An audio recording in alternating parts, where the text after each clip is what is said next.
Have you ever just sat there and stared at the blue screen of death on your computer? Oh, absolutely. The worst feeling in the world. Right. Or, your phone freezes up right when you need to pull up directions or scan a ticket.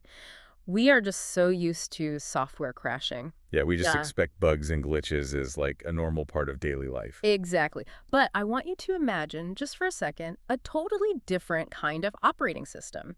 Think about the actual physical universe, Okay, a much bigger scale. a massive scale.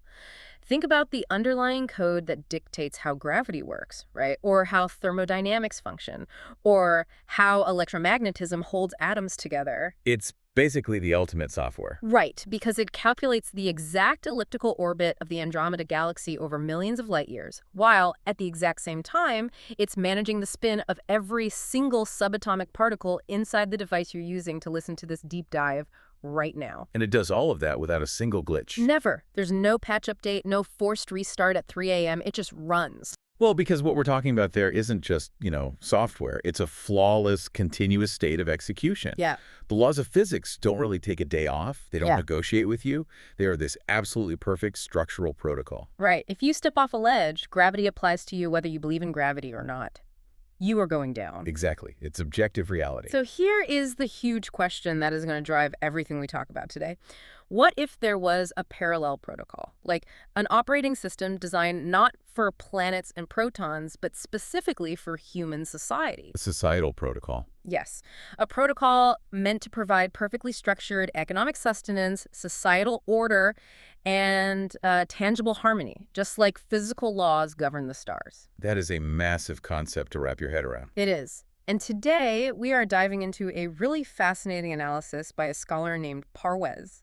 He unpacks a very specific text, chapter 10, also known as Surah Yunus, verses 38 through 45 of the Quran. And he presents an argument that radically, completely, challenges how most people interact with this kind of source material. What's fascinating here is the foundational shift in framing that Parwez uses. Yeah. He argues that we actually have to completely discard the lens of subjective mystical religion. Wait, completely discard it. Completely. Uh-huh. He says if you're looking for a text about, sitting in a quiet room and just feeling a vague sense of spiritual warmth, you're looking in the wrong place entirely. So he's saying it's not about inner peace at all. No, he frames the text as laying out what is called a deen. And he translates deen not as faith or religion, but as a concrete, verifiable socio-economic system. Okay, wow, that is a huge distinction. It really is. It's an objective protocol for how human beings are supposed to distribute resources, govern themselves, and essentially structure reality. So it's not a suggestion, it's an operating manual. Exactly. So today, we're going to trace his roadmap. We'll start with the text's really audacious challenge regarding who actually wrote it. Right, the authorship challenge. Then, we're going to dive into the three distinct empirical methods, he says, the text provides for humans to actually verify its truths. So that's the scientific test, the pragmatic socio-economic test, and the historical test. Love that. We get to look at actual evidence. Yep. And finally, we'll explore why people fail to engage their intellect with this protocol and the ultimate, unavoidable consequences for a society that just ignores the underlying code. Okay, let's get into it. Before we look at the actual rules of the protocol, we have to look at how it introduces itself. And according to Parwez, it arrives with a massive, frankly arrogant claim. It really doesn't hold back. No. It states unequivocally that its laws and its actual language could not have been drafted by the human mind. It claims to be completely beyond human cognitive capacity. Which is a bold thing to write down. Right. And the challenge it issues to humanity is incredibly simple. It basically says, if you think a human wrote this, then produce a single chapter like it. And to really understand the weight of that challenge, you have to put yourself in the historical context of 7th century Arabia. Let's set the scene there. What was going on? Well, the Arabs of that era weren't just casually interested in poetry as, like, a fun weekend hobby. They were the absolute, undisputed masters of the spoken word. It was their whole thing. It was their entire cultural pride. Their societal hierarchy, their politics, it was all built on linguistic prowess. I read that they were so fiercely proud of their eloquence that they actually referred to the rest of the world, all non-Arabs, as ajam. Yes, ajam, which literally translates to mute or speechless. Wow. So they thought everyone else was basically just babbling. Pretty much. They truly believed the rest of humanity couldn't even speak properly compared to their refined Arabic tongue. Because it was a culture entirely built on oral tradition, right? They didn't really write books, they spoke. Exactly. And they held these massive, super high-stakes poetry competitions. Like battle rap, but for 7th century elites. Basically, specifically at places like the Market of Ukaz, especially around the time of the pilgrimage. This wasn't some local open mic night at a coffee shop. These were huge events. Oh yeah, these symposiums were where their greatest poets and orators would clash in actual verbal combat. And the winning works, the absolute zenith of their literature, were transcribed and literally hung on the walls of the Kaaba in Mecca for all the tribes to see. Like hanging up the championship banner in a stadium. Exactly. It was their Nobel Prize for Literature, their cultural focal point. Yet, Parwez points out a stunning historical fact here. What's that? When presented with the prose of this specific text, the absolute masters of the Arabic language were totally paralyzed. They couldn't do it. No, they were completely unable to replicate its style, its structure, or its depth. And this was even when their political power and entire way of life were directly threatened by its socio-economic message. Okay, let's unpack this for a second, because I hear that, and it sounds incredible on paper. But I have to push back here. Sure, go ahead. If you're listening to this, you're probably thinking what I'm thinking. Is it really that unique? Or is it just really, really good poetry? Right, the genius argument. Yeah. I mean, every culture has its Shakespeare, its Homer, its Dante. Why can't we just say this was written by an elite, once-in-a-millennium human genius? It's the most logical question to ask. But Parwez's argument is that it's fundamentally not just good poetry. In fact, the text explicitly breaks the established rules of conventional Arabic poetry and prose of the time. It broke the rules, but still worked. Exactly. It broke their rules, yet remained structurally perfect. To illustrate how a piece of text can transcend normal human cognitive language, Parwez draws a fascinating, kind of unexpected parallel with the German philosopher Friedrich Nietzsche. Wait, hold on. Nietzsche. I know, stick with me. You're using a deeply secular 19th century German philosopher who famously declared God is dead to validate the linguistic origins of a 7th century religious text. Yep. You have to walk me through how that isn't comparing apples to completely different unrelated oranges. I know, it sounds entirely contradictory on the surface. But Parwez isn't comparing their ideologies at all. He's comparing their descriptions of the actual cognitive process of language creation. Okay, I'm listening. How does that work? Well, when Nietzsche was writing his seminal book, Thus Spake Zarathustra, he struggled immensely. In his letters to his friends, he described experiencing a kind of divine, intuitive language. Divine language from Nietzsche. Right. Nietzsche explicitly stated that normal human language, so standard vocabulary, traditional syntax, the way a human brain normally strings verbs and nouns together, it simply could not capture the sheer magnitude of the concepts he was trying to convey. He hit the ceiling of human language. Precisely.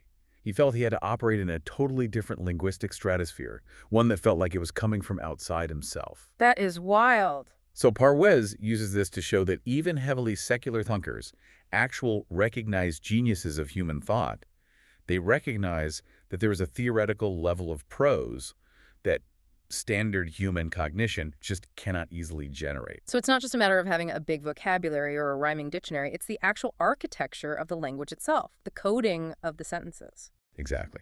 And Parwez points to concrete historical proof of this inability to crack the code. Look at the Crusades. Oh, right. Let's talk about the Crusades. For roughly 300 years, European powers fought massive, incredibly bloody military campaigns against the Muslim world. They expended unimaginable resources, devastating their own economies, losing countless lives. The logistics alone were a nightmare. Right. Yet, Parwez notes a glaring historical omission here. In all that time, with all those resources, they never once managed to just assemble their greatest linguistic experts. Yeah, really? Yeah. They had top scholars in Damascus or Andalusia. They could have easily sat them down, paid them whatever they wanted, and just said, hey, write 10 verses that definitively match the style of this text. That is actually a wild point to consider. I never thought about that. If you could just write a few paragraphs to definitively debunk the foundational text of your enemy, you'd do it in a heartbeat. It would end the war. It would be so much cheaper than outfitting armies and building siege towers for 3 centuries. Just hire some linguists to win the ideological war instantly. Precisely. Because they couldn't. It wasn't a matter of money, it was a matter of capability. Wow. And this isn't just an ancient medieval problem either. Parwez brings it right up into the modern era by citing Western translators like George Sale and H.A.R. Gibb. Who were they? These were brilliant, secular scholars of Arabic who spent decades studying the language's trilateral root system. You know, the way Arabic builds these vast networks of meaning off just three-letter root words. Right. Arabic is incredibly dense like that. It really is. Yet these brilliant scholars openly acknowledged the near impossible task of translating this text. George Sale famously agonized over translating a sequence of just 5 words. 5 words. That's Just 5 words. He ultimately admitted that truly capturing its unique, multidimensional construction in English, or frankly any other language, was just an exercise in futility. It just doesn't translate. No. Parwez argues this is empirical evidence that the protocol's language is structurally non-human. Okay, so Parwez sets the stage by arguing we have this text with an unanswerable linguistic challenge, claiming its origin is beyond the human mind. But here is the rub, and this is where I think a lot of people get stuck. Where's that? If the origin is beyond human intellect, how on earth are humans supposed to verify it? We aren't expected to just throw our hands up and blindly accept it because it sounds pretty right. Absolutely not. And this is where Parwez's analysis gets really rigorous and frankly very scientific. Okay, how so? He argues that blind faith is actually entirely contrary to the protocol. It's not allowed. According to his reading, the text provides 3 very specific, highly empirical methods for humans to actually verify its truth. Empirical methods. I like the sound of that. What's the first one? The first method is what he calls the scientific test. It relies entirely on the continuous evolution of human knowledge. So, the unfolding truth. I know Parwez points to a specific verse stating that the text's truths will be shown to humanity in the horizons and within themselves. Yes, the horizons meaning the physical universe, and within themselves meaning human biology and psychology. Right, so as human knowledge, which the text calls ilm, right? Yes. As ilm advances over centuries, the absolute truths of the text should become clearer and clearer to us. Think about the relationship this establishes between the text and human discovery. Parwez argues that the core truths of the protocol are absolute. They do not change. The code is written. The code is written. However, human understanding is relative and constantly evolving. As humanity discovers more about astrophysics, cellular biology, and psychology, the veil is basically lifted off the text's deeper meanings. But, and this is a big but, Parwez issues a massive warning here about the danger of stagnant science, doesn't he? He does, a huge warning. He points out a critical historical flaw in how people have approached this protocol for centuries. What's the flaw? The tragedy, Parwez argues, occurs when humans forcefully lock the interpretation of this universal protocol to the scientific understanding of a specific, primitive, historical era. Okay, yes, Parwez uses some incredibly vivid, honestly kind of funny examples to illustrate this. Let's talk about the ancient scholars for a second. Oh, the goat story. Yes, the goat story. So the text apparently mentions a verse describing the throne of the Creator being on the water. Now, past commentators living 1,000 years ago, they had to explain this using the science available to them at the time. Right, which wasn't much. Because of their extremely limited understanding of the cosmos, some of these guys actually wrote commentaries claiming that the sky was a thick, solid glass dome. A physical A dome. physical dome. And they argued there were actual oceans of physical water situated above the 7th heaven, and wait for it, that the earth itself was perfectly balanced on the horns of 7 giant goats who were standing in that cosmic water. I mean, it sounds utterly absurd to a modern listener. We're laughing about it now. 7 giant goats. But here's the thing. Parwez is very careful not to mock those ancient scholars. He actually defends them in a way. Really? How? He points out that they were doing the absolute best they could with the ilm, the scientific knowledge, of their 10th century era. They didn't have the Hubble telescope. They didn't have physics. Exactly. They didn't understand orbital mechanics or the vacuum of space. They were genuinely trying to synthesize an absolute truth with their highly limited relative human knowledge. And that's totally fair. You can't blame someone in the year 1000 for not understanding quantum physics. They were doing their best. Right. But what Parwez argues is that it becomes an absolute tragedy when modern people do it. People today. Yes, people living in an era of space travel, genetic sequencing, and instant global communication, when they cling to those outdated, goat-based human interpretations. So they are choosing the 10th century science over modern science. Exactly. When a modern reader insists that the 10th century interpretation is the final, unchangeable meaning, they are essentially refusing to let the text expand alongside modern scientific discoveries. They freeze a dynamic protocol in amber. That's a perfect way to say it. Parwez insists that if the text is truly universal, it will never contradict established scientific facts. As human knowledge ascends, the text's claims should continuously be validated by new discoveries. It should scale with our understanding. Right.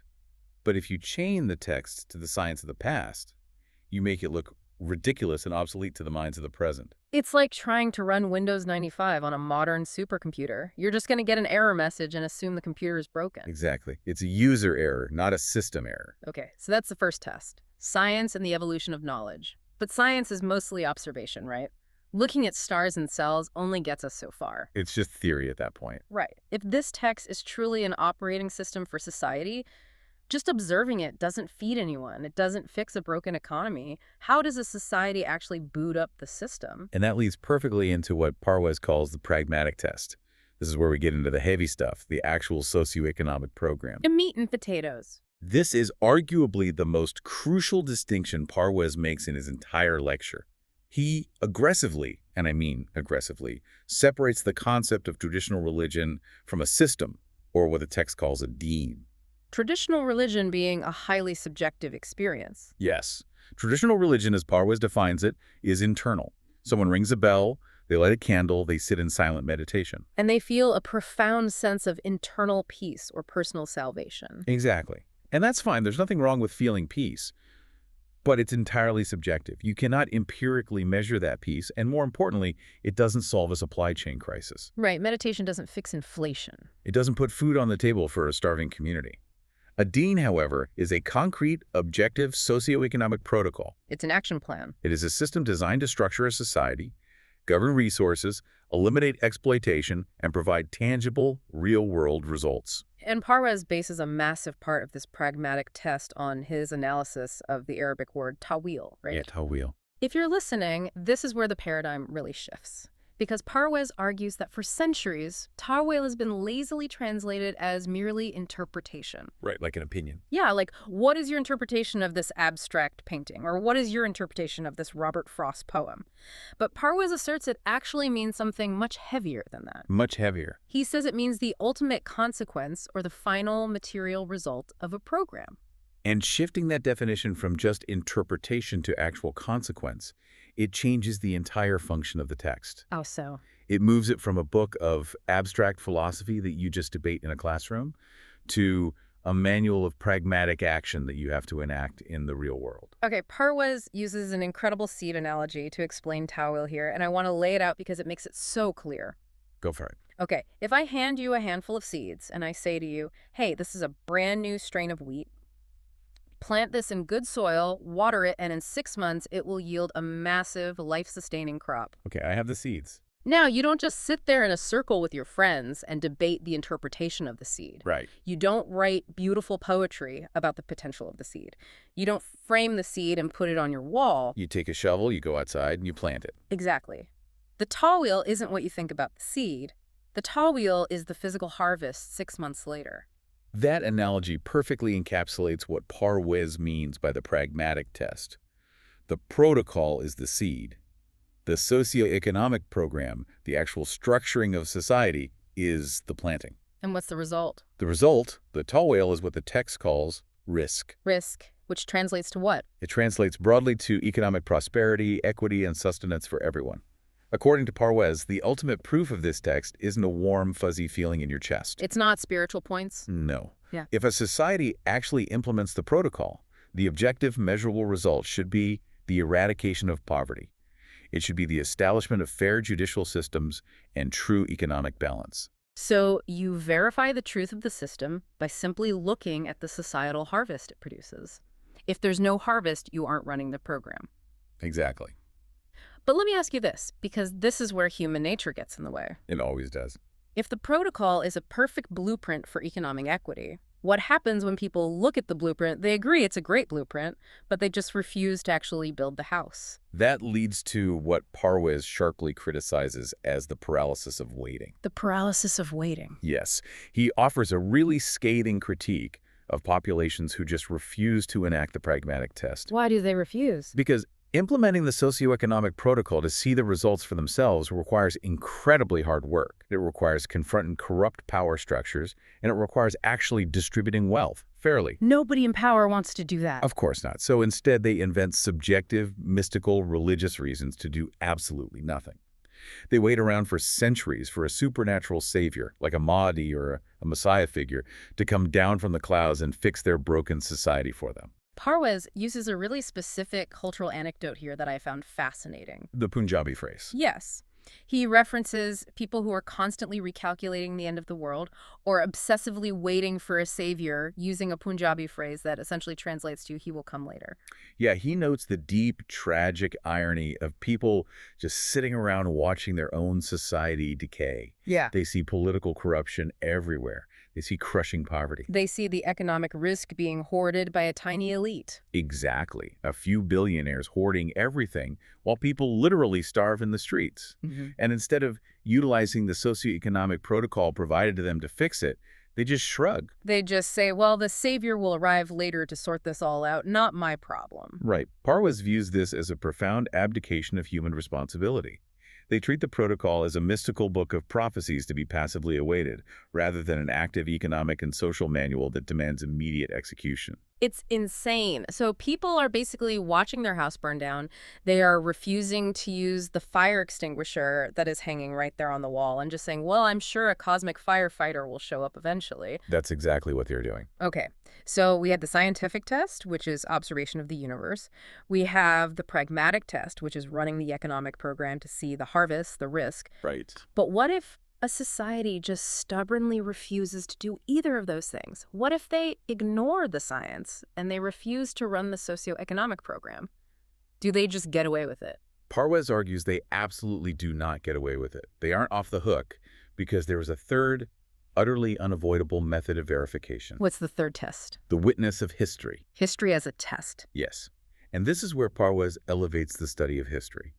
He demands that we stop looking at history as just a boring list of dates, dead kings, and memorized battles for a high school test. How should we look at it? He frames history as a massive empirical scientific laboratory spanning thousands of years. Okay, let's unpack that. If history is a laboratory, what exactly are we supposed to be testing for? Parwez refers to this as the law of retribution. He points out that the text repeatedly commands the reader to travel the earth and look at the ruins of past nations. Literally go look at the ruins. Yes. History is presented as the ultimate, undeniable evidence of the protocol in action. Think about what Parwez is arguing here. If a society adopts a protocol of tyranny, of severe economic imbalance, where the rich hoard all the resources and the poor are systematically oppressed. Which has happened over and over again. Exactly. History shows exactly what the tall wheel, the ultimate consequence of that behavior is. It is invariably systemic collapse, the total ruin of the empire. I love looking at this through the lens of a forensic crime scene. Parwez is basically saying to humanity, if you don't believe this protocol works, if you don't believe that human society has underlying laws of gravity, just like physics does. Hey, look at the rubble. Exactly. Go look at the rubble of the empires that tried to defy those laws. Because the universe doesn't negotiate. If you jump off a cliff, gravity doesn't care if you're an emperor in a silk robe or a peasant in rags. You fall. You fall at the exact same speed. Right. Parwez is arguing that the socio-economic protocol works the exact same way. If you build a society on injustice and economic exploitation, societal gravity will pull you down into dust eventually. The ruins of Babylon, the collapse of the Roman Empire, the fall of the pharaohs, they aren't just historical trivia to memorize. They are empirical proof that the universal protocol of cause and effect is actively running in the background. And this brings Parwez to a deeply tragic pivot in his analysis, doesn't it? It really does. Because he lays out this incredibly compelling case. The evidence is everywhere. It's all around us. It is available in the relentless march of scientific discovery. It is available in the pragmatic action of running a fair economic system. And it is brutally, physically evident in the ruins of history. So the big question, why do so many people fail to grasp this protocol? Right. If the manual is sitting right there on the table and the instructions are crystal clear, why is the societal machine still completely broken? Why are we still crashing? Parwez argues it comes down to a fundamental systemic failure of humanity to use its intellect, which the text refers to as equal. Equal. The tragedy of the deaf listeners. Yes. If you've ever felt like you're explaining something perfectly clearly to someone and they just stare blankly at you, Parwez actually has a word for that. He makes a vital distinction here between simply hearing the acoustic sounds of words and actually comprehending their meaning. Sound waves versus understanding. Exactly. Parwez describes these scenarios where people sit in massive ornate gatherings, physically hearing the Arabic words of the text being beautifully recited. Right, the acoustics are perfect. The sound waves are successfully entering their ear canals. But he argues they are entirely functionally deaf. Spiritually and intellectually deaf. Because their preconceived ideas act like actual earplugs.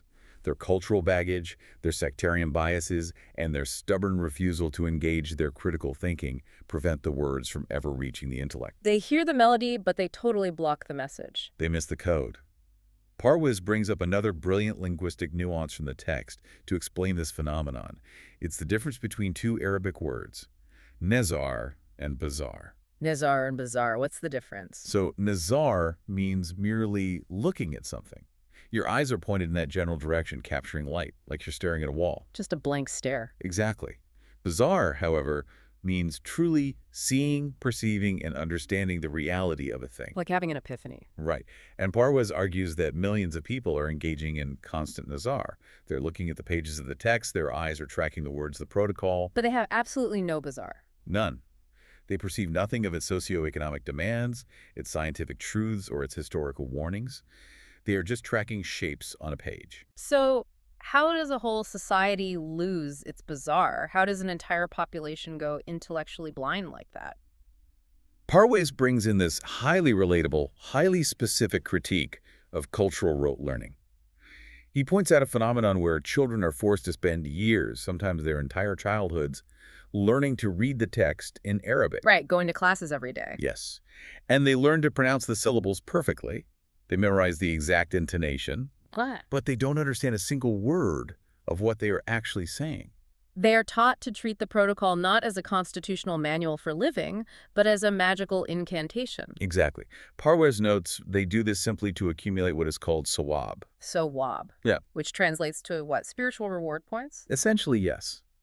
The cultural belief becomes that merely vibrating your vocal cords to make the Arabic sounds without any cognitive understanding of the words will magically earn you divine favor in the afterlife. This part of Parwez's analysis is where I literally had to stop reading and just think about the sheer absurdity of it. Yeah. Let me try to expand on an analogy here because it perfectly captures this point. I love a good analogy. Let's hear it. Okay, imagine a massive hospital filled with people dying of a highly curable but aggressive disease. People are very sick. Got it. Now imagine someone discovers a complex, life-saving medical textbook in the basement. A textbook that contains the exact chemical formula to synthesize the cure for this disease. A literal lifesaver. Yes.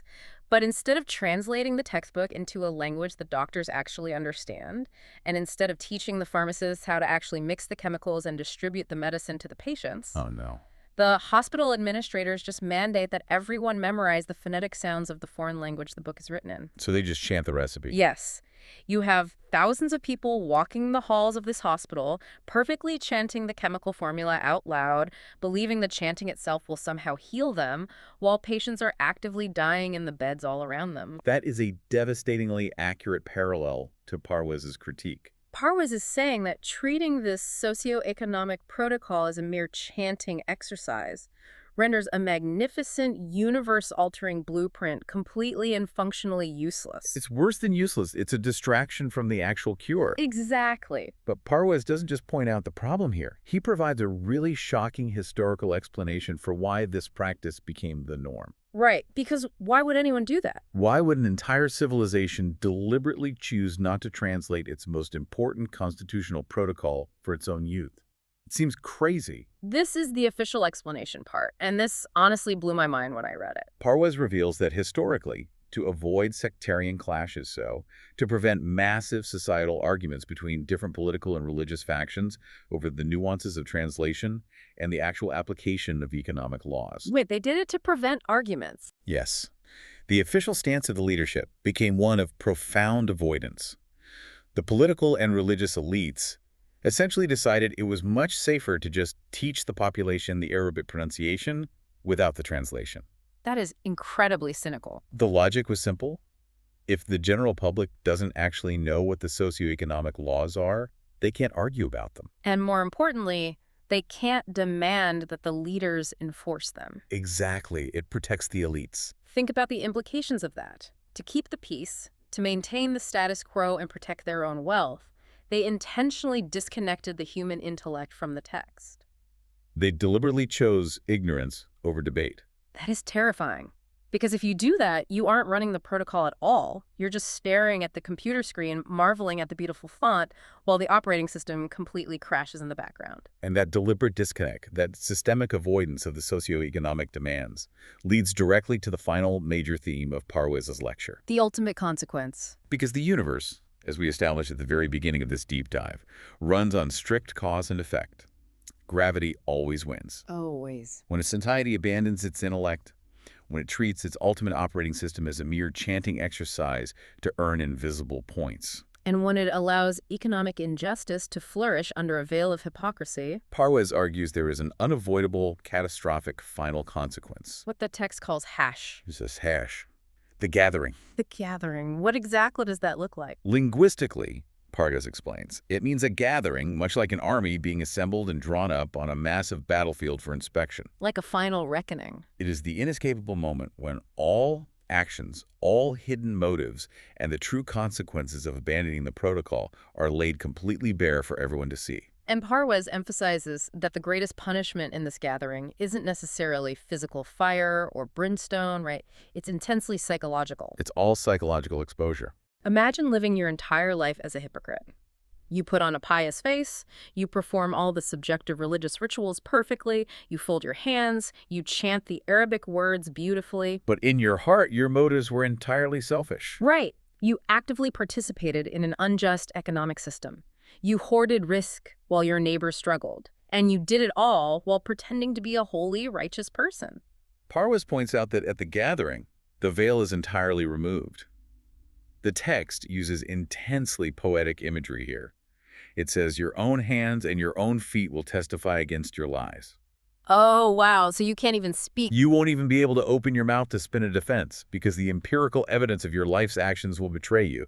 Your physical actions are the only truth. The exposure of that hypocrisy is absolute. And Parwez details a very specific, incredibly tense scenario that the text says unfolds at this gathering. The confrontation. Yes, a bitter, chaotic confrontation between the corrupt societal leaders and their blind followers. The ultimate blame game. This is human nature at its most desperate and raw.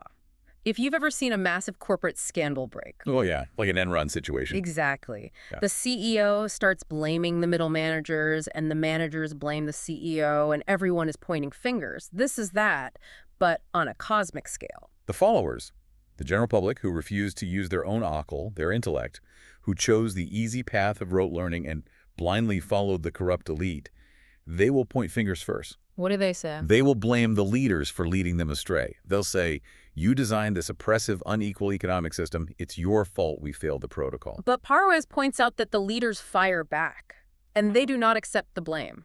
Not at all. Basically, the leaders look at the public and say, don't blame us. You built House of Cards. Don't blame me when I charged you rent to live in it. It's a profound and honestly chilling commentary on systemic complicity. It really is. Parwez interprets the leader's response as essentially saying the society was already corrupt because you, the public, abandoned the socio-economic protocol. You abandoned your intellect. You allowed the system to decay through your own apathy.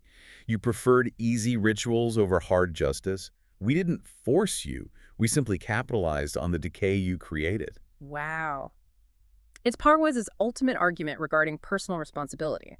You cannot blame your societal collapse solely on bad leaders if you actively, willingly participated in the corrupted system. If you ignored the blueprint you were given, you are complicit. The followers wanted the easy way out. They wanted the rote memorization. They wanted the subjective feel-good rituals instead of the hard, pragmatic work of establishing economic justice. And the leaders just exploited that intellectual laziness. And that brings us to the final warning Parwez draws from the source text.